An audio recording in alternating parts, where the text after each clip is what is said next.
सच्चे साथी। एक बार की बात है, राधा नाम की एक लड़की अपने पिता के साथ रहती थी। उसकी माँ बचपन में ही गुजर गई थी।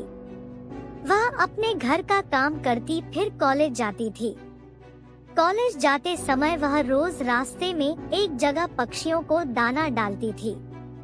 उसके घर में भी 2 पक्षी थे, उनको भी वह रोज दाना डालती थी। एक दिन उसको पक्षियों को दाना डालते जमींदार के बेटे ने देख लिया। उसने अपने पिता से जाकर राधा से शादी करने की इच्छा जताई। जमींदार ने राधा के पिता से बात करके अपने बेटे की शादी राधा से करा दी। राधा अपने साथ घर के पिंजरे के 2 पक्षी भी लेकर ससुराल आ गई। वह उन पक्षियों को रोज दाना डालती थी। राधा की सास को यह बिल्कुल भी पसंद नहीं था। वह उन पक्षियों को परेशान करती थी। वह उनका दाना पानी जमीन में फेंक देती थी। एक दिन राधा की सास ने पक्षियों का पिंजरा ही जमीन पर फेंक दिया। उसे यह करते हुए राधा ने देख लिया। राधा ने मना किया तो उसकी सास ने राधा को ही डांट दिया। इन सब बातों से राधा परेशान रहने लगी। एक दिन राधा के पति ने परेशानी का कारण पूछा तो उसने सारी बात बता दी।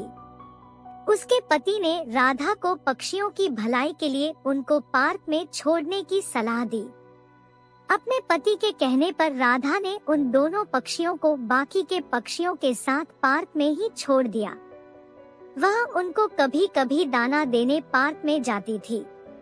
अब सभी पार्क के पक्षी राधा के अच्छे मित्र बन गए थे।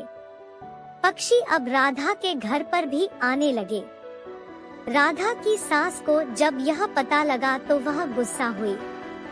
वह राधा को उसके मायके छोड़ने के लिए उसको साथ लेकर गई। रास्ते में कुछ चोरों ने राधा की सास के गहने चुराने की कोशिश की। तभी राधा के पक्षियों ने आकर चोरों पर हमला किया, जिससे चोर भाग गए। इसके बाद राधा और उसकी सास घर ही लौट आए। अब राधा की सास की सोच पक्षियों के प्रति बदल चुकी थी। उसने राधा से कहा कि अब हम दोनों चिड़िया को दाना देने चला करेंगे और पहले के 2 पक्षियों को घर वापस लेकर आएंगे। यह बात सुनकर राधा बहुत खुश हुई। सीख: इस कहानी से हमें यह सीख मिलती है कि हमें जानवरों से अच्छा व्यवहार करना चाहिए।